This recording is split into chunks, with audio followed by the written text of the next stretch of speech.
All right, so I'm a contract in V through theta in this particular context, and I'm here with Lori coNnerLey, or would you rather have a different name in this particular context? Or No, it's fine. so I'm here with Lori coNnerLey, it's fine, and Lori is my partner and spouse and friend and interlocutor. Those are the dogs in the background.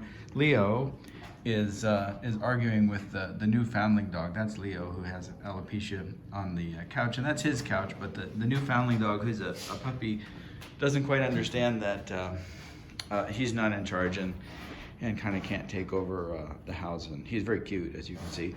And here's Leo being upset that his couch space is being violated by Hauser. Hauser's full name is Caspar Hauser's learning curve, but we're just calling him Hauser for the time being. So back to this project and my interrupted introduction of my co-reader and co-conspirator, perhaps. Or do you have a different designation that you would like to be nominalized as, or no? No. All right. So, so this, Lori, you want to just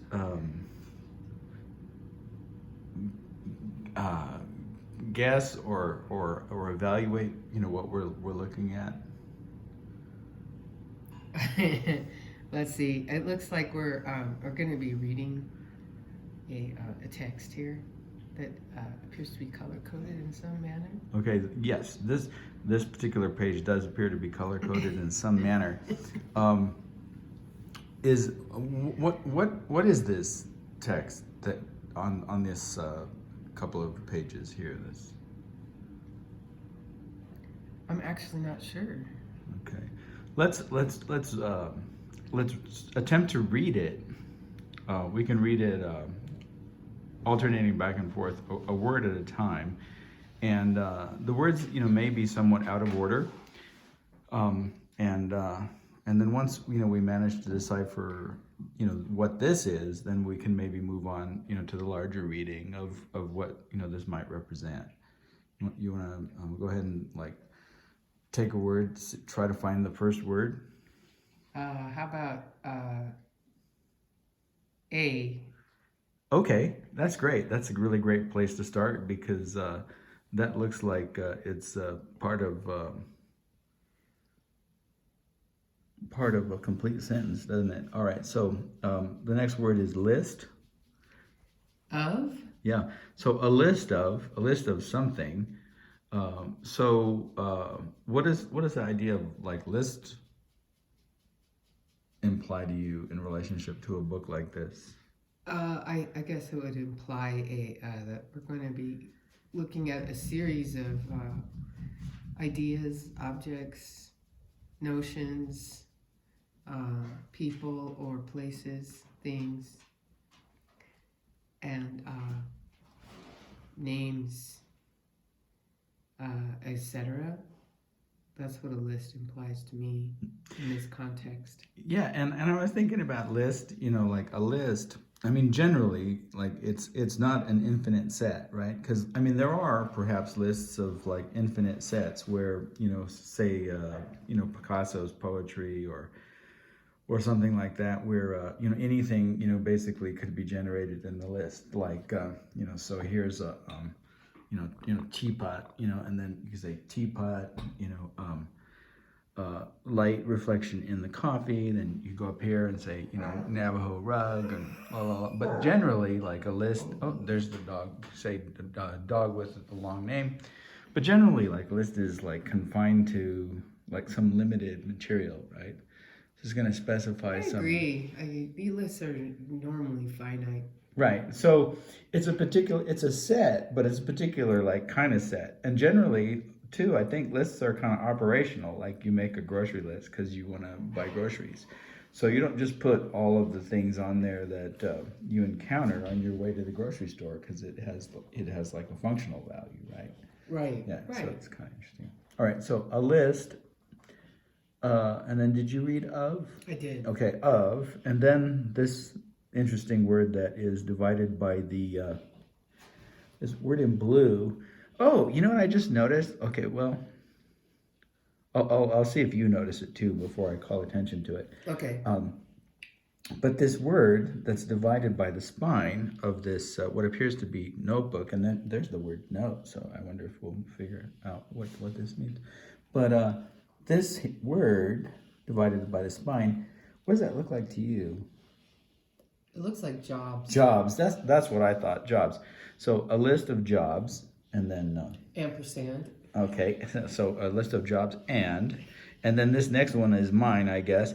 Here's another interesting one.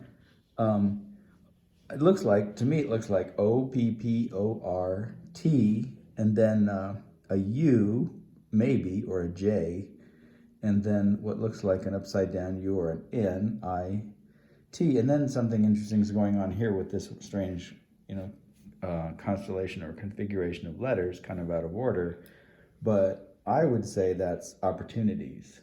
That's the way I read it too. All right, so let's call it a list of jobs and opportunities. Your turn. Lost.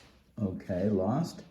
And then I'm going to call that red one deferred. Now, I noticed a pattern going on here with the colors. Did you catch it?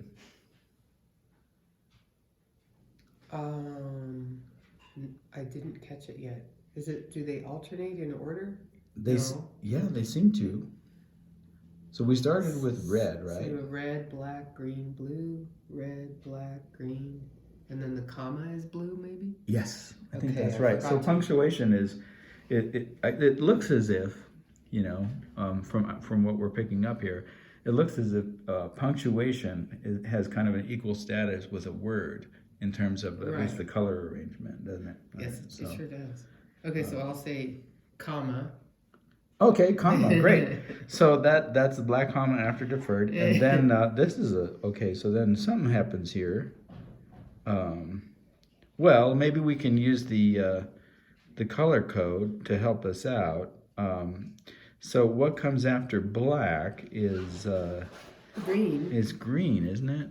Okay. So let's look for the next green word because that'll help us a little bit, and that seems to be neglected.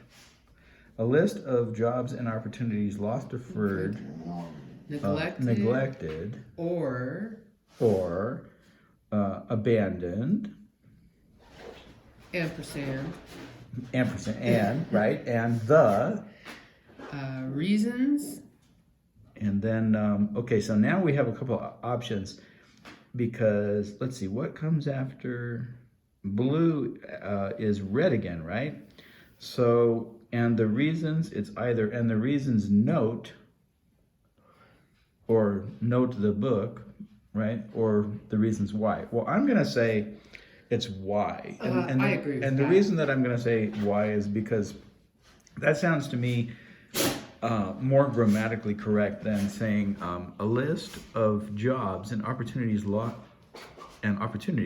deferred, neglected, abandoned, and the reasons why sounds better than and the reasons note. Definitely. So let's just say and the reasons why. Okay. And then let's see. I guess the next thing would be those dashes, right? Yes, the next thing because black is the next. Right. The next thing would be those dashes. After red. Exactly. Okay, so the dashes. Mm-hmm. And then my turn, I guess. Yeah. And then so from. Okay, and then so.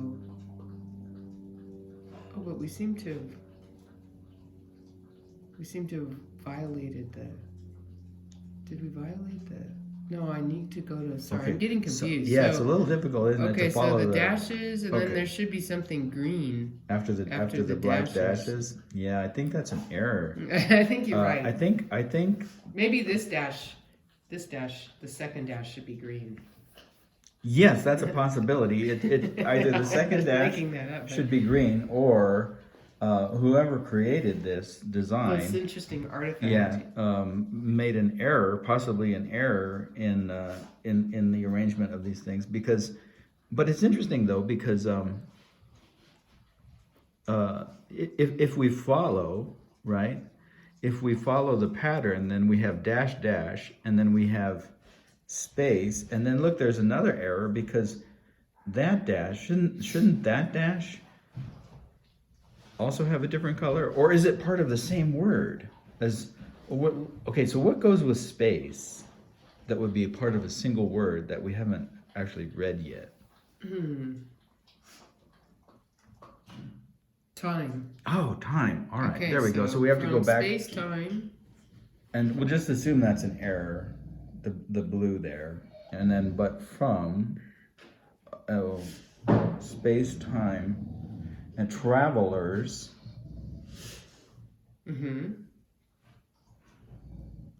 And then. Oh wait, I think it's from the space-time travelers. See the here? Yeah. From the space-time travelers.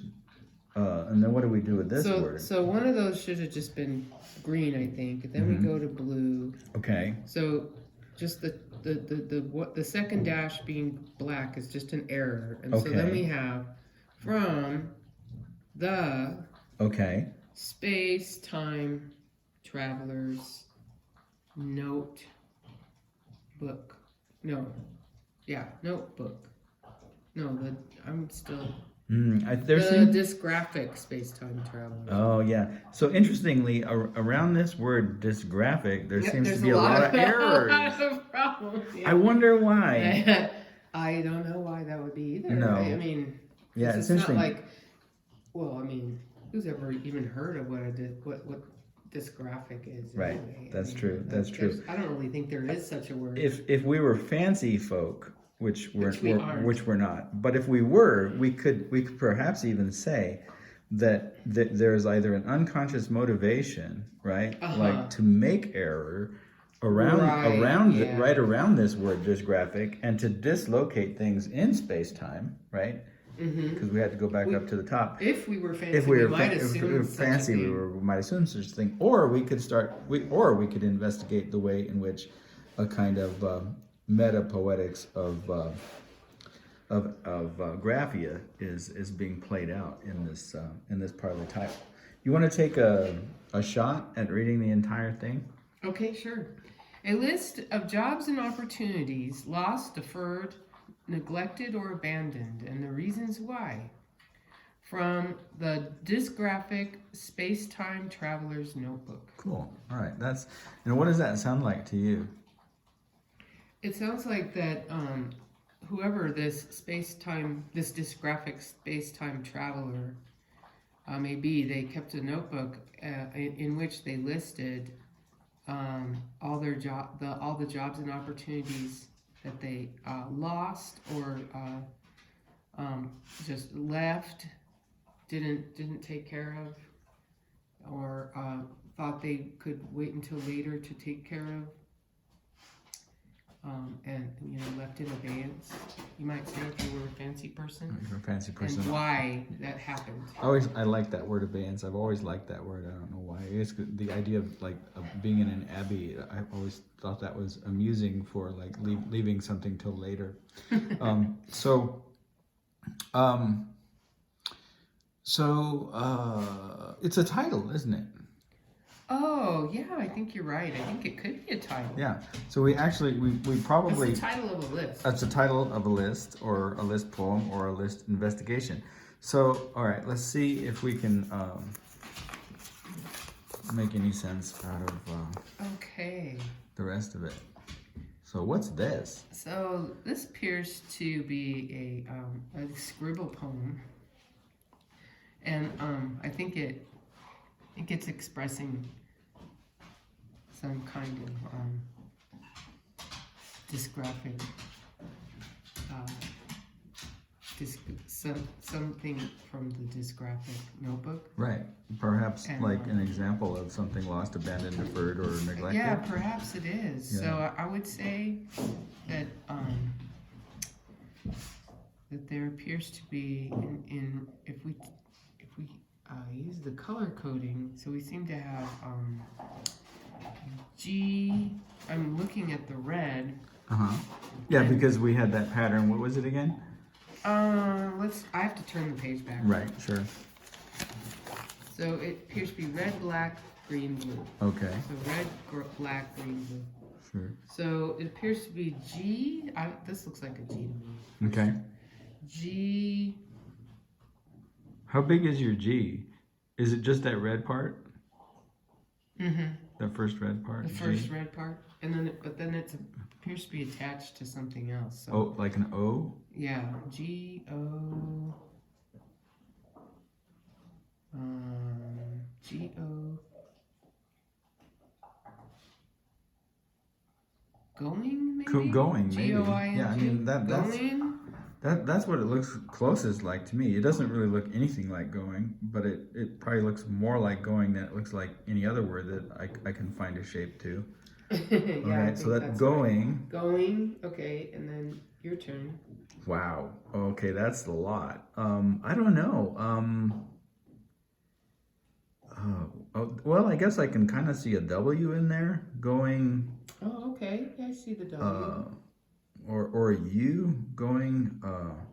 U-N. Could the U like run into an N and then or going? I don't know if I really like that as a U. You don't really start a U that way. W. Going.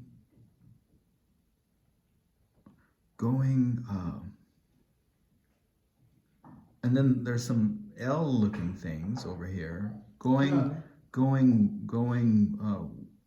wall something or world or what do you get on the end of this word? I'm not 100% I sure. mean, maybe we can make something out of it if we proceed beyond it, or I don't know. Yeah, maybe a lot. try to decipher the green part. Yeah, let's try the green part. Okay, so going something. Oh man. Okay, so.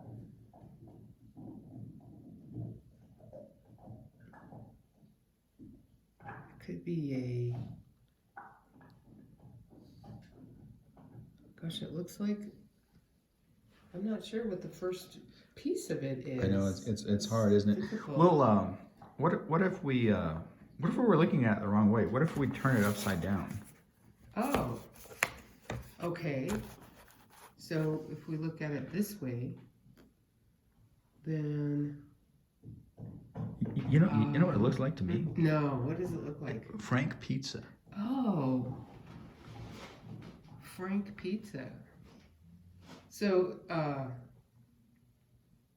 Frank Pizza. Interesting. So what's Frank Pizza? It's not. Is it a place? Is it a name? It's a name. Well, Frank is definitely a name. Frank is a name. Pizza is the name of the food. Right, but you could have a last name. You know, yeah, that's Pizza. true. Frank Pizza. It could similar be. It's kind of similar to Frank Zappa. It's a little bit like Frank Zappa, and that's a name. Yeah, yeah. I've heard of that name before. And this, I believe it's the name of somebody important. And this is, cursive writing or an attempt to write cursively, right? Not in block letters. Like if we go back here, you see the difference, right? There's clearly that's the wrong direction. Yes, right. That's right. Now we're going in the wrong direction because we have to conceptualize that we're upside down. But clearly these are different kind of way of making letters. Than these are, but the pattern seems to be the same. Right. So so what does that say? If this is the pattern, then like Frank Pizza apparently spelled his name backwards. Mm-hmm. Is that correct, or am I just I think he maybe did. Maybe he did. I think he might have. When he must have maybe he was signing something. Yeah, maybe he was signing something. He was signing his name in a notebook, like to sell online, or something like that. Yeah. Interesting that he signed it across these two pages, and it's almost like. Do those patterns look similar to you? Like, I mean, it's not exactly like a mirror image, you know. No, but there's a symmetry to it. But there's a kind of symmetry, like that you find in Rorschach tests or something like that. Right. Or what else do you find a symmetry like that in? That kind of mirror symmetry.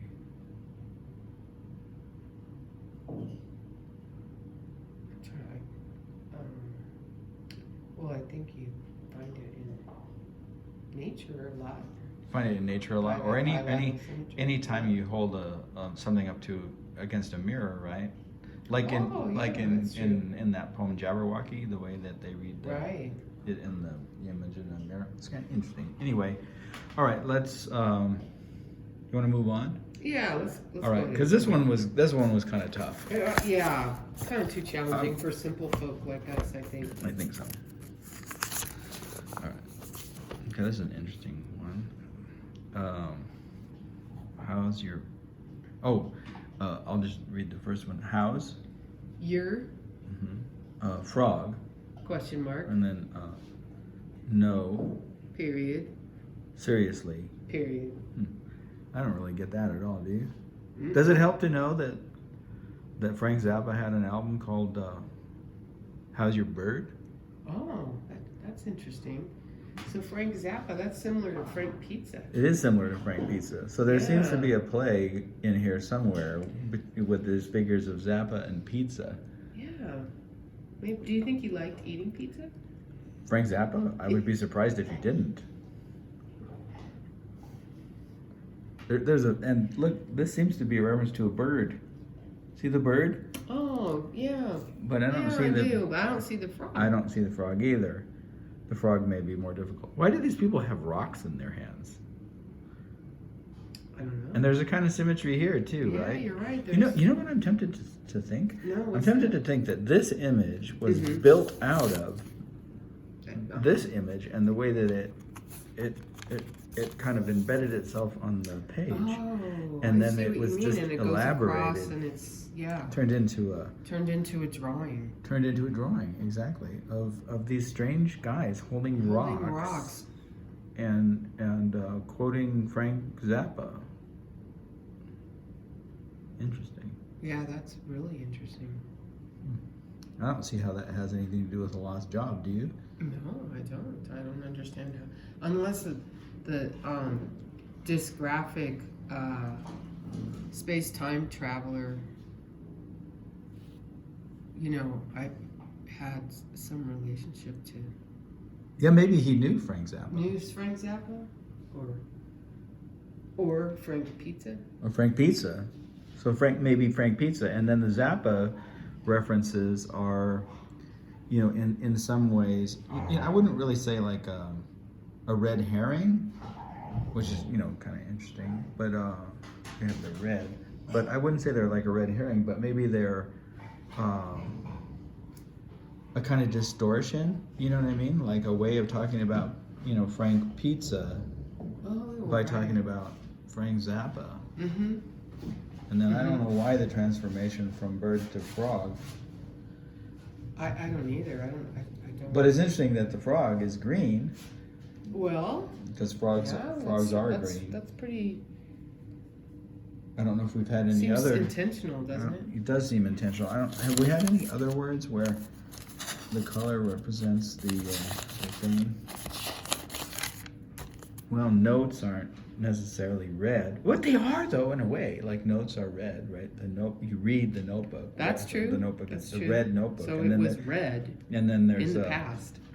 There's that volume, of Carl Jung's that's kind of a journal that he kept. I think, and the nickname for that journal.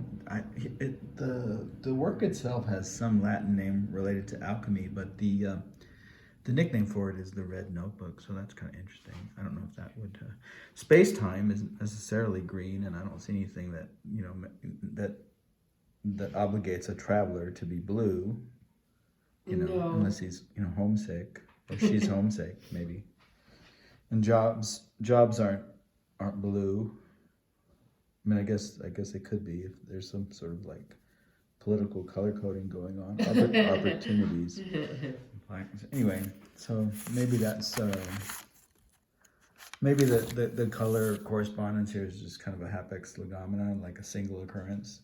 Could be. Calling attention to the word frog for some reason. Yeah. Yeah, it could be. Let's see what's going on here. All right, this is the next page. Wow. So there's a lot going on here, but we seem to have lost a color. Let's see. This one's challenging to read, isn't it? Yeah, very challenging. We lost blue, didn't we? Yeah. Or is it in there? I don't see any blue. So what do these colors represent to you? Stoplight. Stoplight. That's interesting. So I did a piece, or somebody did a piece. I think Contract and Fee Through Theta did a piece at one point called Green, Yellow, Red, and that was kind of a stoplight piece that had a frog in it. Actually, the green was the green was a rendition. Yeah, that's kind of interesting, isn't it? And the green was a rendition of that song by what's his name, Joe Raposo, the one that Kermit sings. It ain't easy being green, yeah. And it really doesn't sound anything like that song. And then the red was from the Little Red Handbook. Like, now that's interesting because we said, didn't we say that the notebook was red? Yeah, we did. Yeah, and the red notebook kind of reminds me of the Little Red Song. I said handbook, but I meant songbook. Let's cut this off for a second and see what the new dog is doing. All right, we're back. Caspar Hauser's learning curve doesn't seem to have destroyed anything of major value, so we're just going to try to persist and continue with this. I think I was talking about that piece, then the green was represented by a rendition or new version of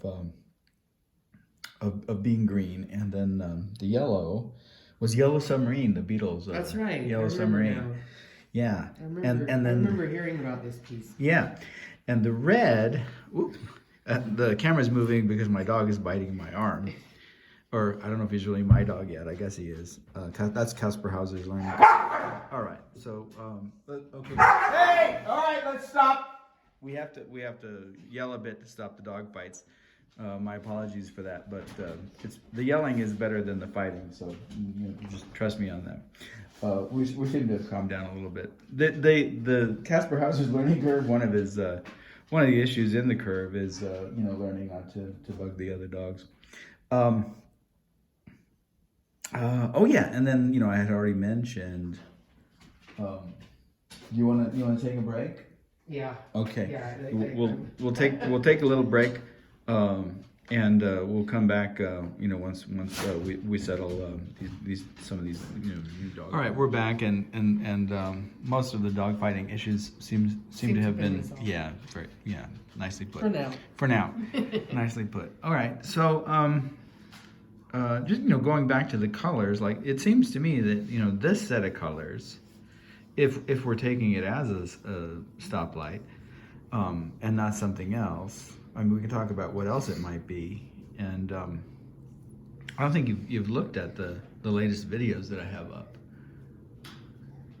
Have you?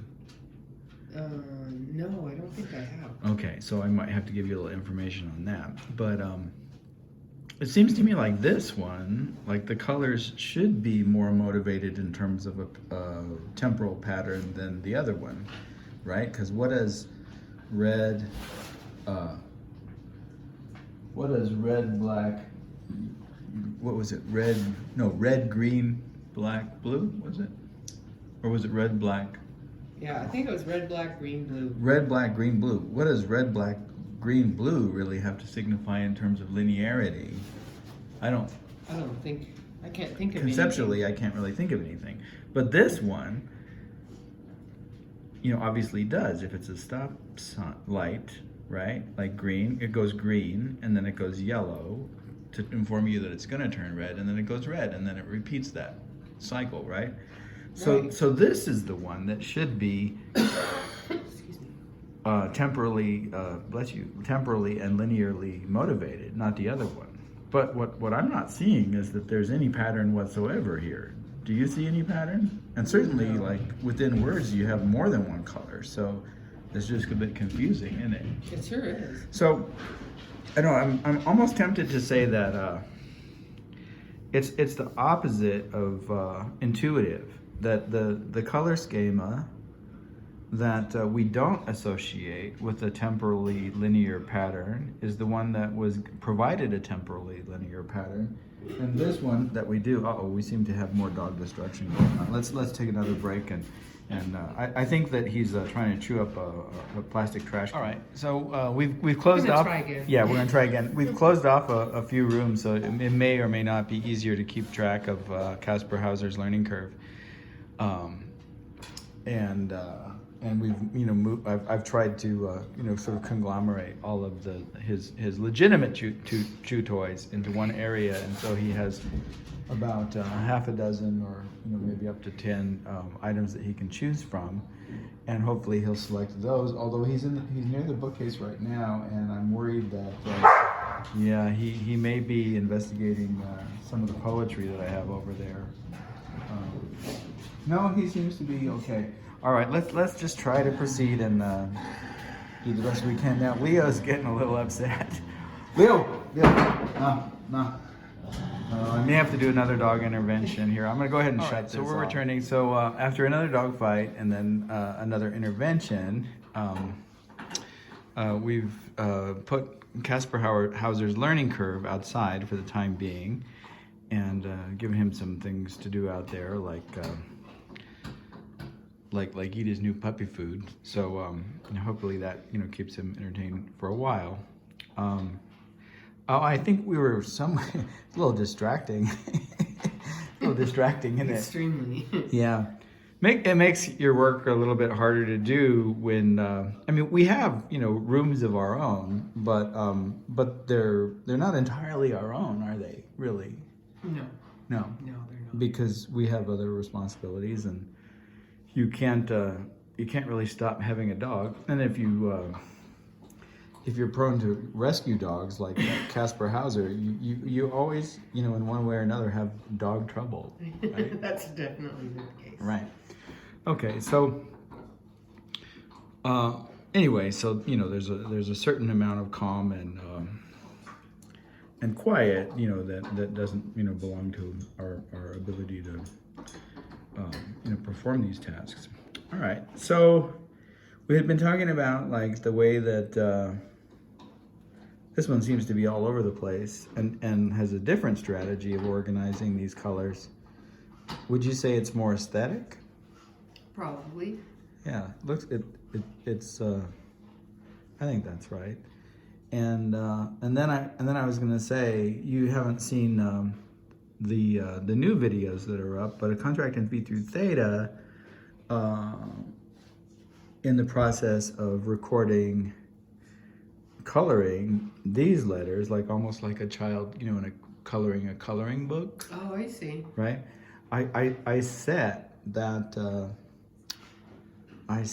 that recording to a piece of music. Can you guess what it might have been? I can't. All right, I'll give you a hint. I recently just purchased a new album by Gregory Isaacs. Mm-hmm. And what's the name of that album? I can't remember the name of that album right now. I'll have to look at it again. But there's a tune on that record, Lost My Job.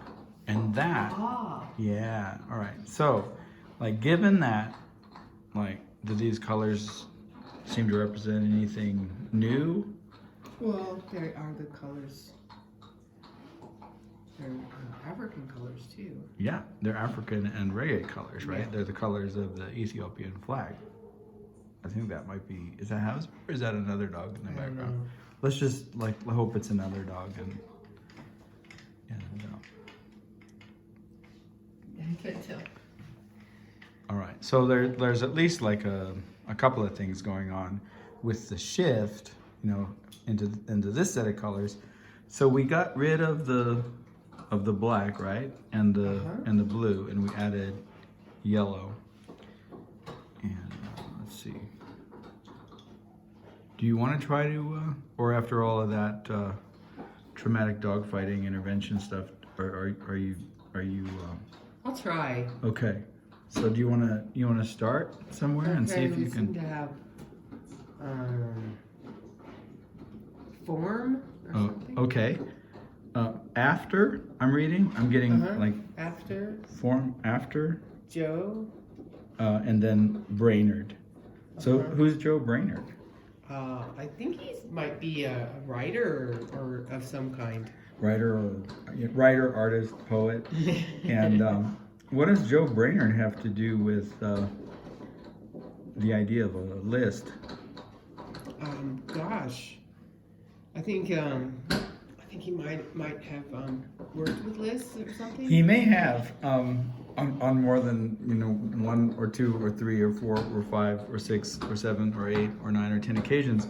The famous one, it occurs to me, is that famous list poem "I Remember," which is a kind of autobiography in the form of a list poem that in which every section of the poem, which you could regard as a kind of stanza, I guess, every little "I remember" is a kind of new stanza in this list poem, and beginning with "I remember," and then there are all these little, or not little, but there are all these, thematic domains that, this poem occupies. So like one thematic, domain is kind of like popular culture, so we would remember like Bazooka Bubblegum or, the Nancy comics.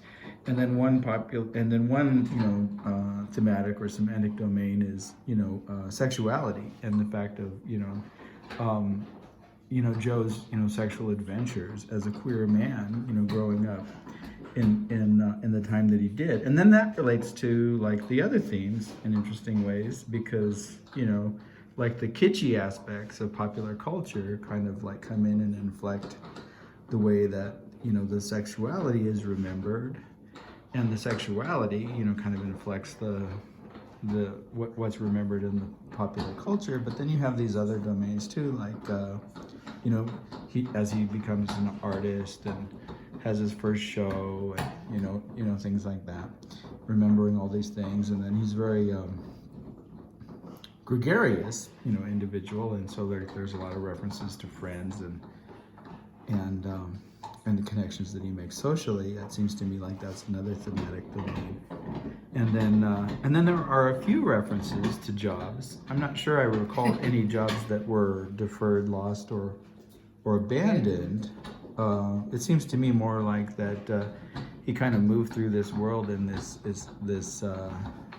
exploratory way, and every job was a new opportunity for experience, but you don't have like this like a sense of loss. Yeah, you don't really have that sense of loss. So I wonder, like, so there's a broad range in this list poem of Joe's, like, that it seems to me like is really like this title sort of curtails, right? There's going to be a much more limited set of memories. So the form is after Joe Brainerd, and I think I see an "I remember" there, but I don't know. Do you see it? Yeah, I think I do. Yeah. So maybe that's the part of the form that's after Joe Brainerd, but it's much more entailed or curtailed, or just like the lost jobs. It's like a smaller part of one's life. Or maybe like that's even like if we wanted to say a metapoetic comment, like the clipped nature of a life of lost jobs. Right. I don't know if we want to push it that far. So you said form, I said after, you said Joe, I said Brainerd. You want to see if we can proceed any further? Let's see.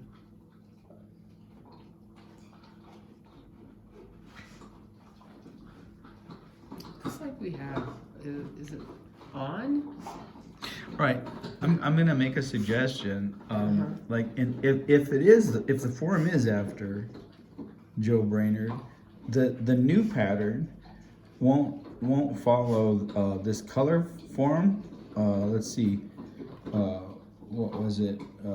Red, black, green, blue. But instead, like every sentence will begin with "I remember." I see. Okay, so I remember losing my, first where did you find first? below I.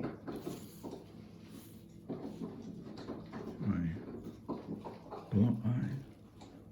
Oh, first. Yeah, there. I see it now. First job. As A dishwasher. dishwasher.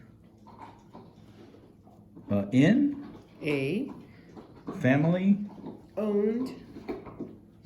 pizza. Oh, there's the pizza reference right there. Oh yeah, pizza. Like yeah, Frank like Frank Pizza. Like Frank Pizza. So maybe Frank Pizza is not a name or a signature spelled backwards. Maybe it's a reference to this first job. Maybe it is. Maybe, or both. Restaurant. In Encinitas.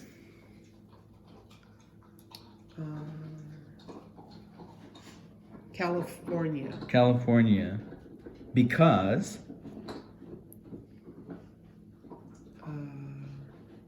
Because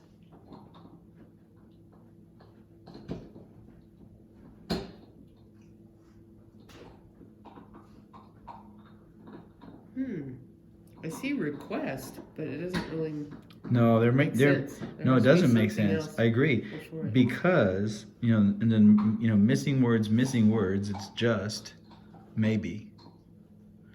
Because request, what if you put an S on Requests, because requests for schedule, schedule changes.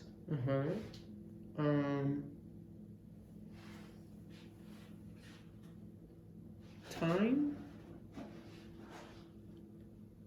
Oh, Or there's the ampersand. Ampersand. There we go. Schedule changes and time Off.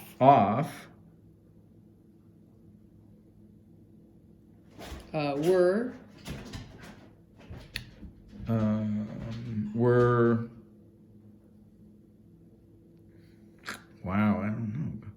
Colored, it looks like. We have were made. Were made. Were made, and then that looks like cow, doesn't it? But that can't be right. Were Made in writing. Were cow something to be. Were something to be made in writing. What is this? Required. Required. Good reading. That's good good decoding skills there. Good dysgraphic decoding skills. I can see why this guy refers to himself as a space-time travel dysgraphia notebook writer. Were to be made in writing. And I. Now this is where it gets really difficult to trace it, because I think the writer ran out of room here. So maybe on this part I could fill in with my memory. Okay. My memory of this job was that there were a lot of schedule changes because it wasn't really a very good job. It was mostly high school kids who had the job, and then a lot of people had. A lot of us, had extracurricular activities like a football game or whatever, or things to do, and so we were always, moving, stuff around and trading hours, and I guess you were supposed to fill out a form to do that, like officially, with the family owners, and like they didn't like to see a person that wasn't supposed to be there. And it was just, kind of like casually done. And, with us, understanding that, we all had, different things to attend to. And my problem was, I couldn't I couldn't do the written requests, I couldn't I couldn't fill out the written request, and it was too much. It was too much to have to write this stuff up in the short amount of time that we were making in the schedule change, because it would often be a last minute thing. And so, I would defer or abandon or ignore, that part of the process. And I got in trouble for that and lost my job for it. And largely because, where someone else might take, a minute, to write up the request, for me, as you know, with my, slow writing, Right. It would take an hour, and I just didn't have the time to do it. So, like, what would be simple and easy and for a normal, in quotation in marks, person was long and tedious for me, and there wasn't really an understanding, like there often isn't. Well, everyone else can do it. Why can't you? Why can't you? Yeah. That's how I lost my first job. All right, you want to press on? Sure. Okay, that's the first page. So, okay. All right. I remember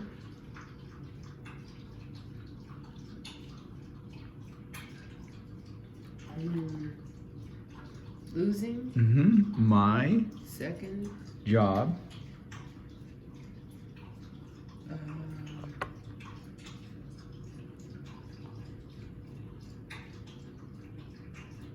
as maybe a dishwasher. This seems to be the same thing, doesn't it? What was the first job? Dishwasher. So is this the same text? So how is it that we... Maybe it's another job. Maybe it's another job. Oh, the dishwasher. Maybe it's another job. So my first... Oh, that's right. My first two jobs were as dishwashers. I was a dishwasher for... What's the name of that? I want to say Borelli's Pizza. Borelli's Pizza. Borelli's Pizza on the corner of Encinitas Boulevard and then El Camino Real. And then when I lost that job, I got a job at McDonald's. Across the street. Across the street, yeah. But they put me first. They put me in the role of a cashier. Oh, there's the word cashier. And then because I couldn't count the change properly and my drawers were always off because of my dyscalculia, they stuck me in the back as a dishwasher again. So that was kind of unfortunate because it wasn't the best role in that particular job. But okay, so as a dishwasher, there we are. And cashier, right there. This is the story coming out. At McDonald's, I'll just fill that in. There's a Mac right there. Donald's. There's the Donald's. At McDonald's. On Encinitas Boulevard. There it is. Because or there. No. In Encinitas. Encinitas, California. Because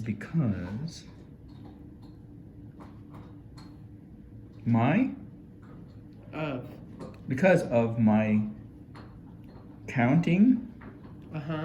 Yeah, counting. Change, and then we have like something turning. Returning. Counting change was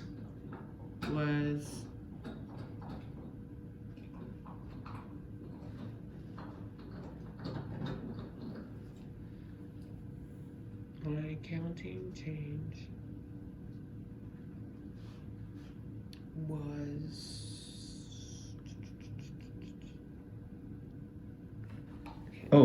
let's go up here. Like it seems like something going on here. Like it's interesting because whenever we start talking about an error, then space and time kind of get mixed up. Did you notice that? I didn't. So we should be going further this way, but now we're back up here. But like that happened when we got to dysgraphia, remember? Oh yeah. Yeah. And my drawers were constantly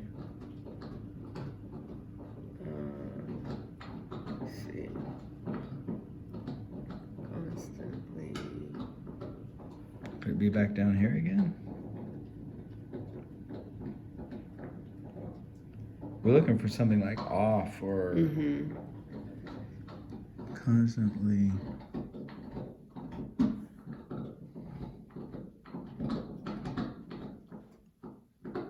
It looks like enflea or MT.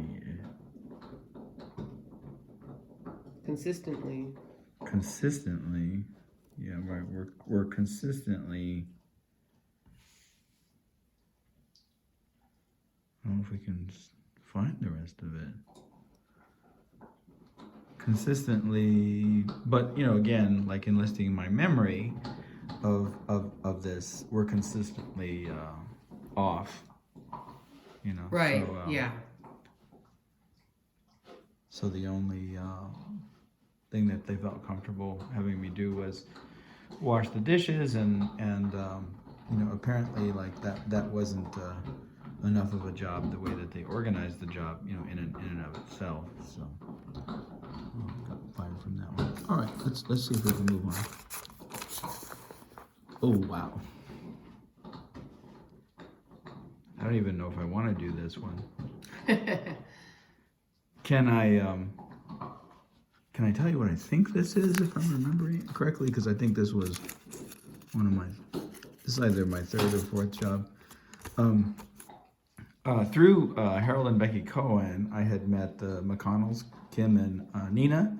McConnell and Nina was doing this project where she had interviewed all of these African women who were successful, business women and successful economically, and it was really interesting. She had these taped transcripts of these women talking about their jobs and their lives and what they had to deal with in terms of patriarchal society and this economy and limited resources that they had and how they survived and how they so it was these